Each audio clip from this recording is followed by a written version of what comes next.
Ile to będzie trwało? Rozpieszycie się. Nie, ale tak. Wiesz, no, jak wszystko wytniemy, no to niedługo. Jezu, przepraszam.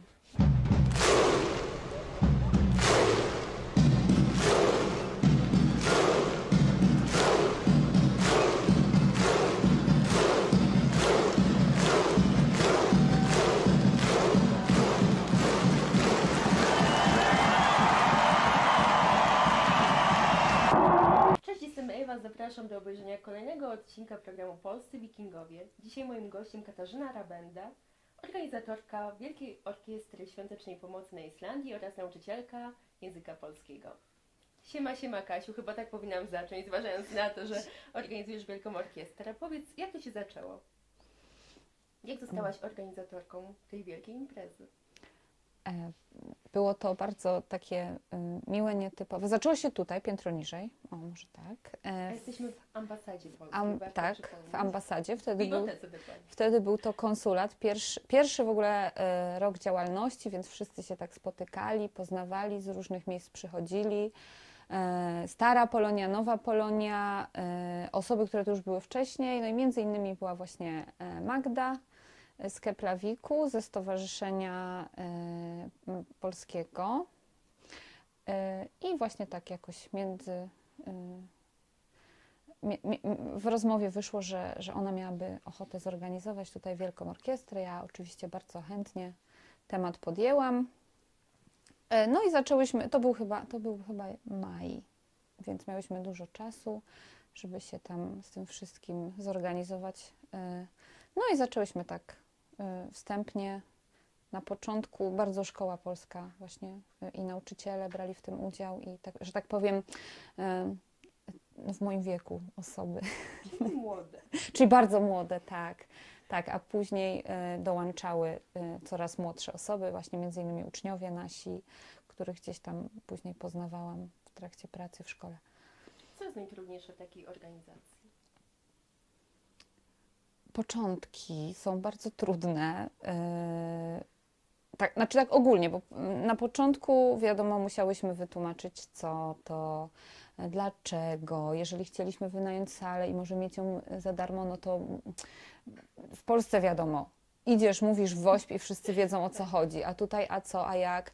Jeszcze na Islandii nie ma zbyt wielu takich, nawet jest bardzo mało takich akcji tego typu.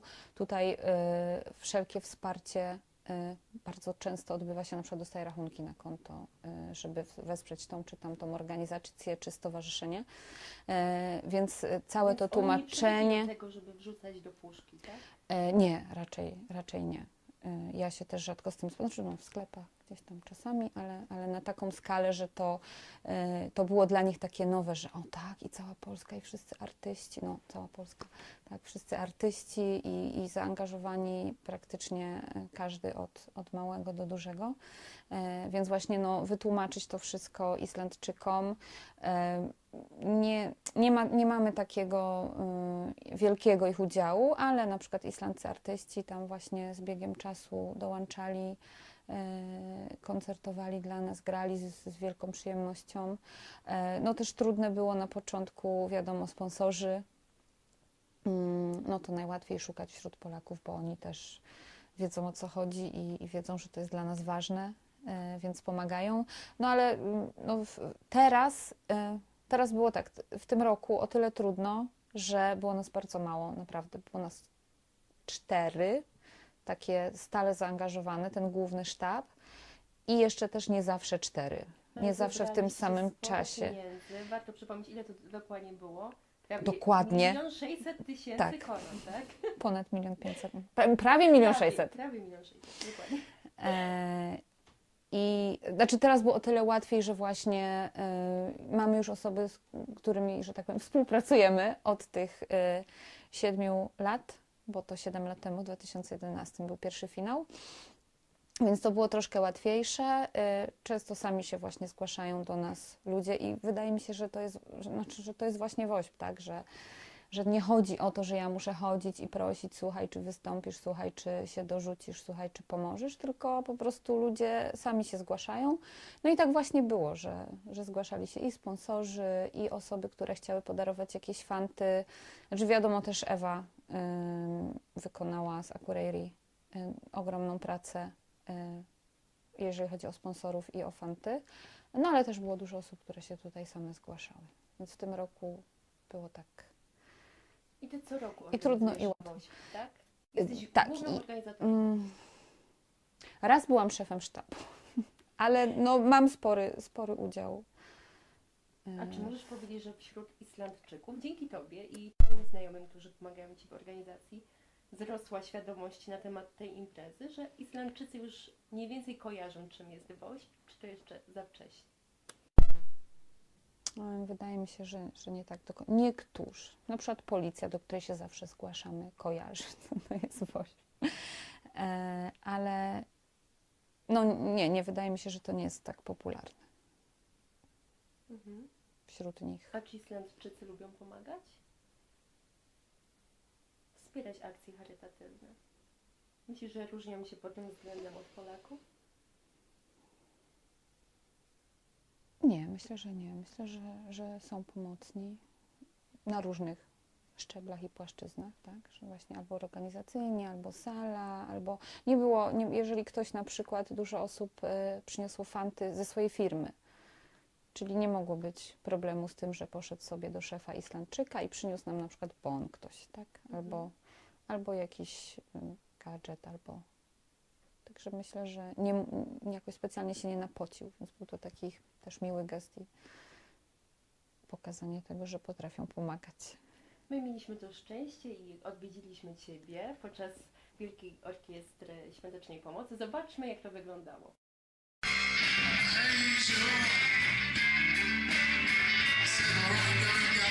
10 000 koron! I teraz się zastanówcie, co jest w środku? 10 000 koron, więc zastanówcie się, co tam może być, co jest przyjemnego. Może jakiś fancik wyciągniemy, ale czekajmy. 10 000, mamy pierwszego chętnego, 10 000 jest. Ktoś tutaj. Wnosząc po materiale nie będzie, nawet może przetrwać jakąś niewielką burzę islandzką. Nie jest wodoodporny, ale wygląda, że tak może od razu nam nie przecieknie.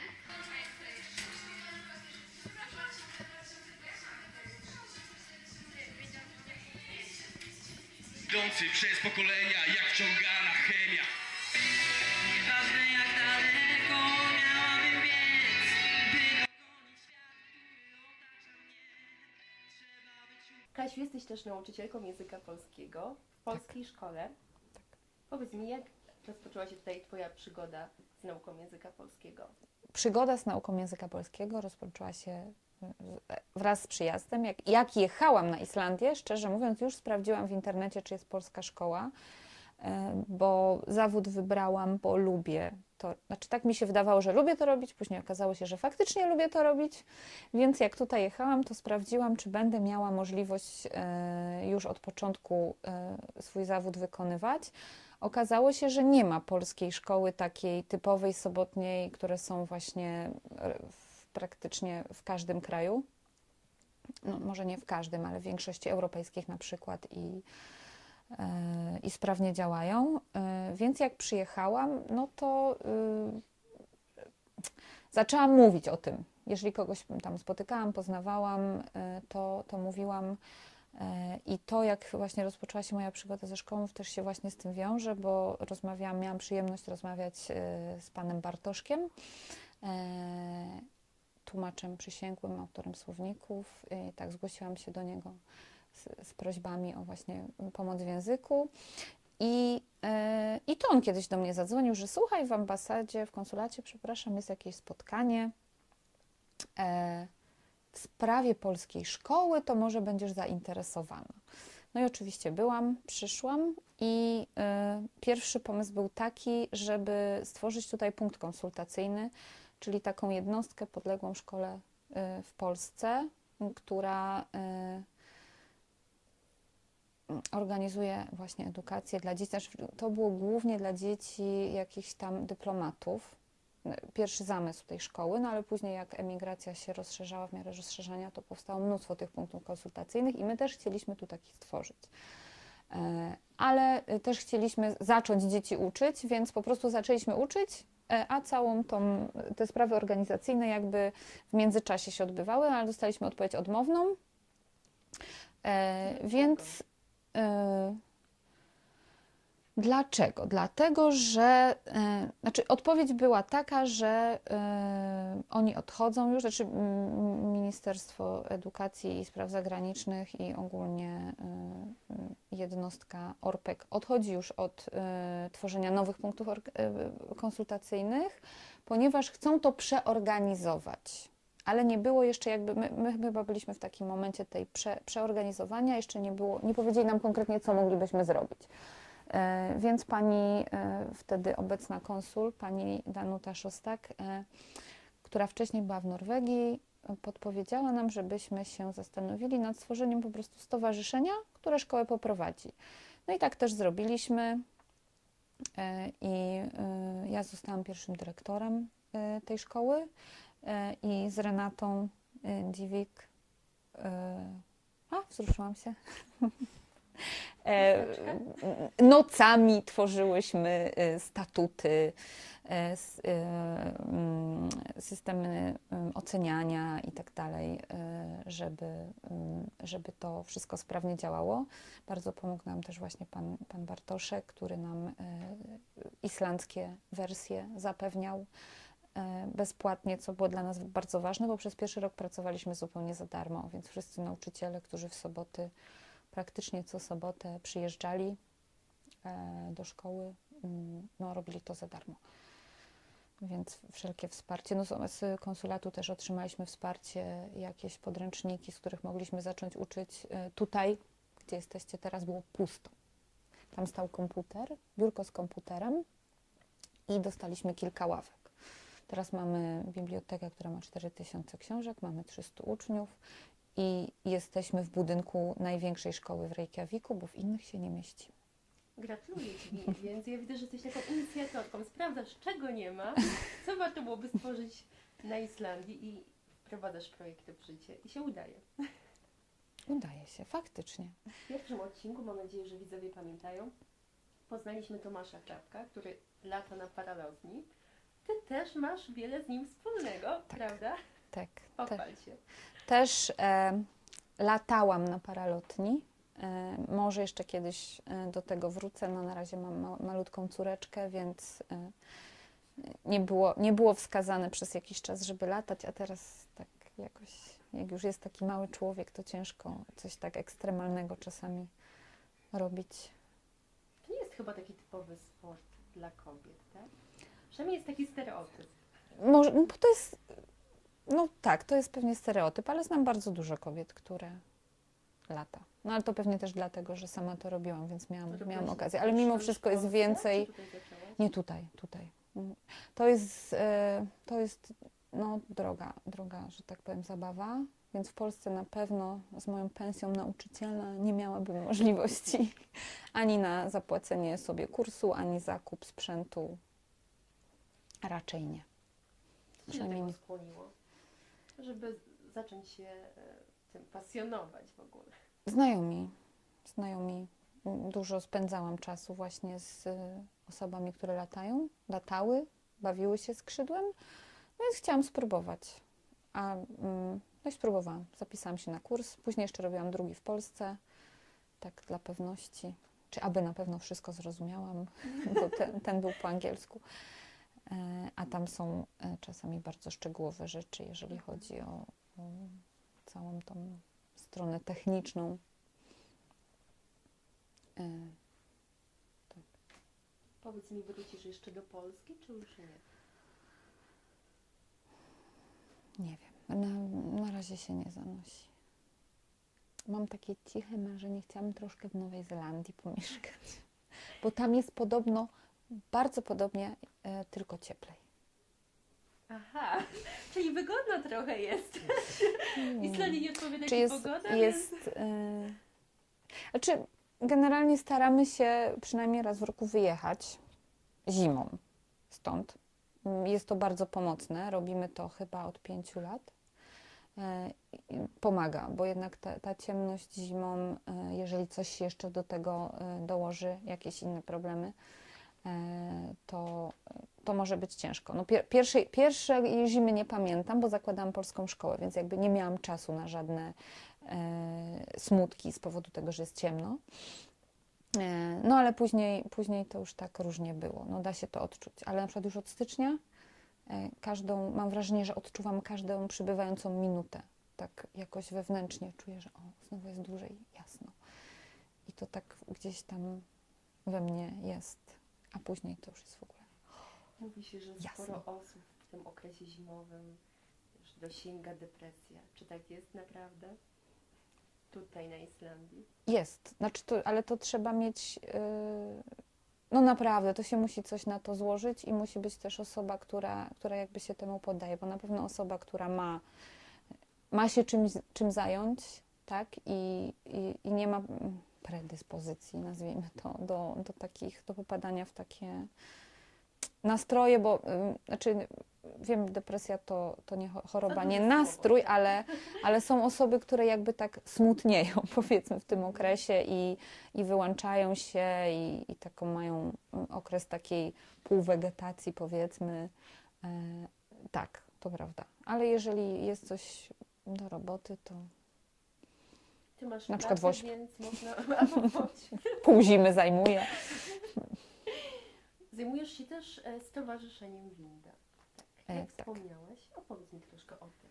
Stowarzyszenie Winda powstało w 2014 i ma na celu wsparcie młodzieży, ale też myśleliśmy o rodzicach, o prowadzeniu jakichś kursów. W ogóle byłyśmy strasznie do tego zapalone, żeby robić, żeby się spotykać, jeździć na wycieczki, no ale wiadomo, za tym idą finanse. Żeby dobrze zacząć, zaproponowałyśmy kilku instytucjom, już nie będę wymieniać, jakieś darmowe wsparcie w języku polskim, czy konsultacje, czy właśnie pomoc. Nie dostaliśmy żadnej odpowiedzi, co nam trochę podcięło skrzydła, ale później dostałyśmy dofinansowanie naszego projektu, który się nazywał Skrzydło i miał wziąć pod skrzydło właśnie młodzież i były to zajęcia dla młodzieży różne i wycieczka. I to zostało sfinansowane właśnie z tych pieniążków, które Landsbanki nam podarował. Miło. Tak, bardzo miło. No ale niestety później już nie miałyśmy tyle szczęścia, siły przebicia, nie wiem, może nieciekawe były projekty. Znaczy nie, myślę, że duża konkurencja po prostu. Jak nie miałyście siły przebicia? Organizujesz WOŚP. No tak. Więc na razie no, mieliśmy planszówki, teraz obecnie nie mamy sali, więc też planszówki organizujemy w domu głównie. Ale bardzo lubimy grać. Jesteś bardzo kreatywną osobą, Kasiu. Powiedz mi, czy jeszcze chciałabyś coś zainicjować tutaj na Islandii? Czy jeszcze widzisz jakieś braki? Braków jest mnóstwo. Na przykład. Może podsuniesz pomysł rodakom, którzy chcą tutaj przyjechać i chcieliby coś stworzyć? Nie wiem, czy chcę. Nie? Nie chcesz się podzielić Nie wiem, czy nie chcę go mieć dla siebie. Rozumiem. Nie, tyle tych pomysłów 10 na godzinę, że teraz chyba znaczy są na przykład rzeczy, które są w Polsce, a tutaj nie ma, więc można by coś przenieść. To może być jakiś produkt, to może być... Są duże możliwości, jeżeli chodzi o to, że na przykład są rodacy z pomysłami albo robią coś w Polsce ciekawego, co mogłoby często, bo tu jest wielu rzeczy nie ma. Ile ty czasu potrzebowałaś, żeby nauczyć się płynnie mówić po islandzku? Bo mówisz, tak? Zakładam, że skoro Mówię. uczysz, to... Mówię po islandzku. Znaczy ja bym chciała więcej, bo ja jestem polonistą, więc jakby język ma takie specjalne miejsce w mojej głowie czy tam sercu, więc ja bym chciała, żeby on był dopracowany na 100%, a wiadomo, tak naprawdę zawsze może się znaleźć słowo nawet w naszym własnym języku, którego nie znamy, więc to nie jest tak hop. Ale znaczy to może ja powiem tak, bo to też zależy od podejścia do języka. Bo często mnie ktoś pyta, czy islandzki jest trudny. Ja mówię, no nie pytajcie mnie o to, bo ja bardzo chciałam się nauczyć. Mnie to sprawiało ogromną i nadal sprawia ogromną przyjemność. Może mam mniej czasu, więc trochę inaczej to wygląda. Ale jakby obcowanie z tym językiem sprawia mi przyjemność, więc też jest mi dużo łatwiej. Nie idę znaczy nie szłam, bo teraz już nie chodzę na kursy, ale nie idę na islandzki jak na skazanie. Nawet jak ktoś próbował mi powiedzieć, że na przykład idziemy gdzieś dzisiaj, coś robimy, ja mówię, że nie, bo mam islandzki. A to raz nie pójdziesz. To ja w ogóle byłam święcie oburzona. Jak to nie pójdę? Ja mogę z różnych rzeczy zrezygnować, ale nie z islandzkiego. Także mnie to sprawiało przyjemność i wydaje mi się, że przez to może łatwiej mi było.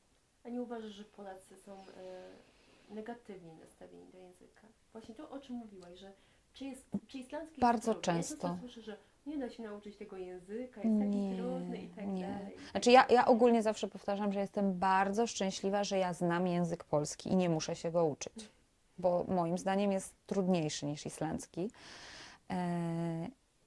Znaczy islandzki nie jest prosty, na pewno nie jest tak prosty jak angielski, żeby osiągnąć jakby ten poziom komunikatywny, ale też Islandczycy są bardzo wyrozumiali. Jeżeli się do nich zaczyna mówić po islandzku, to oni bardzo chętnie słuchają i starają się zrozumieć. I naprawdę czasami rozumieją takie łamańce, że ja sama ich się zastanawiam. Więc są bardzo wyrozumiali i chcą też pomagać w tej nauce, więc wydaje mi się, że może to być też czasami wina właśnie podejścia. Że ktoś się nastawi do języka, że nie, że jest trudny, że nie będzie się... Ale czasami jest tak, że bo ja tu przyjechałem na rok, to się nie będę uczyć. A potem po 5 latach, o. Po co, skoro i tak wrócę do Polski? Tak. Powiedz mi, jak opisałabyś Islandczyków? Czym różnią się od Polaków? Tak naprawdę Niczym. wydaje mi się, że są bardzo podobni. Znaczy, przepraszam, nie stresują się. Nie ma tu tego, o czym mówiłam, nie ma tu tego biegu, pędu, nie marudzą też tak bardzo, nie narzekają. Ja tak oceniam u mnie w pracy, tak? Są raczej tacy właśnie uśmiechnięci, wyrozumiali, że no dobra, no to właśnie w tej pracy to jest dla mnie takie cenne. Znaczy ja dużo w Polsce nie pracowałam, ale słucham historii różnych z Polski, więc zresztą przyjeżdżają też do nas osoby w odwiedziny, więc też jakby mówią, naprawdę? I co? I ty teraz tak mogłaś sobie wyjść? I co? I teraz twoje dziecko zaczyna, nie przedszkole, tylko pójdzie do Dagmamy, czyli tej takiej dziennej mamy, bo nie ma miejsca w przedszkolu, i ja mam taki czas przystosowawczy. No i oczywiście wyjście w pracy nie ma problemu, jak najbardziej. Nie będę potrzebować 3 dni, to 3 dni mnie nie będzie, będę tydzień. Znaczy oczywiście to pozałatwiałam, nie tak, że nie będzie mnie cały czas. Powiedzieli, że też mogę przyjść z nią, jeżeli to dla mnie nie stanowi problemu. Ale na przykład takie coś, czy na przykład to, że jak jest zebranie w szkole, ja tak od strony szkoły, to pracodawca nie może zabronić rodzicowi wyjść z pracy, na przykład na godzinę czy 2, zależy, niektórzy muszą dojechać autobusem, zależy gdzie pracują, to czasami 2 godziny nie ma ich w pracy. A czy ty spotkałaś się z jakimś negatywnym odbiorem wśród Islandczyków? Jakąś złośliwością?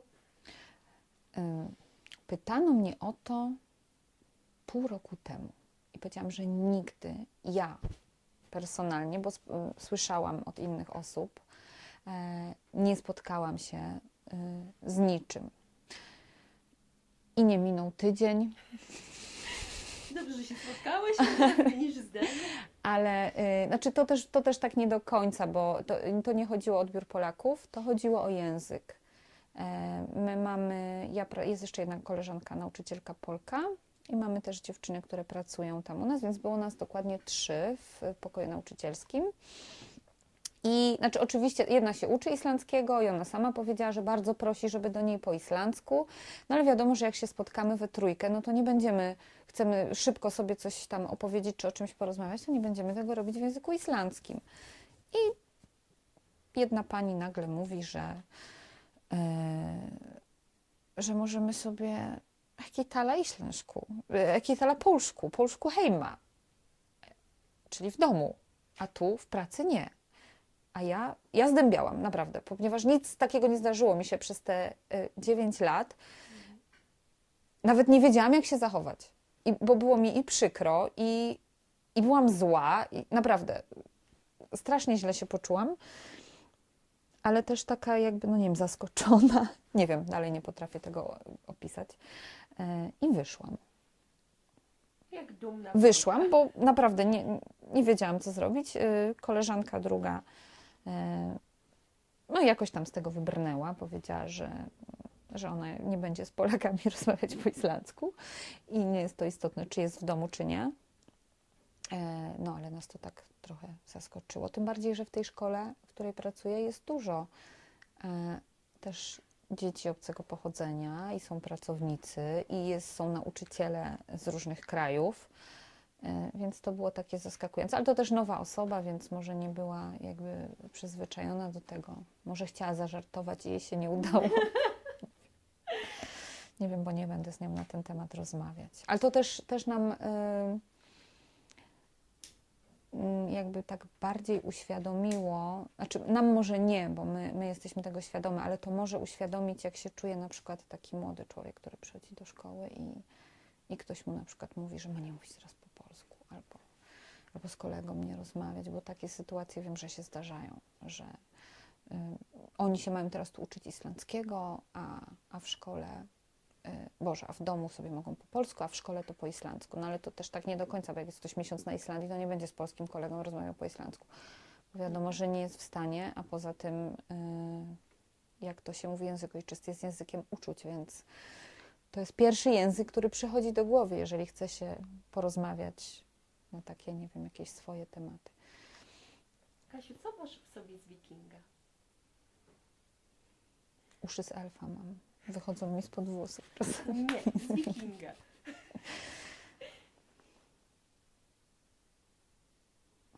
Trzeba będzie wyciąć. Tego pytania akurat nie wytniemy. A co można mieć z wikinga? Nie wiem. Bo ja teraz widzę wikinga i nie mam ani skóry, ani czapki. Ale może masz, wiesz, jakieś cechy charakteru. Tak, na pewno. Jesteś fajterem. Jak się uprę, to musi być. Właśnie, to może to. Niech będzie, że to. Znaczy tak jest, więc Wytrwałość. wytrwałość. W dążeniu do celu. Co udowodniłaś w czasie naszej rozmowy. Więc życzę Ci wciąż dużej wytrwałości w realizacji Twoich celów i mam nadzieję, że spotkamy się na kolejnym WOŚP-ie. Na pewno. Już się cieszę. Już marzę o 2 milionach, więc Pół roku, tak? Zaczniesz przygotowania pół roku przed, więc... zawsze tak chcemy zrobić, ale potem i tak to spada na listopad. No, Ale dajesz radę, to najważniejsze. wiemy, Dziękuję Ci że da bardzo. się w 4 osoby, więc nie będzie problemu. Dziękuję. Dziękuję i powodzenia. Dziękuję.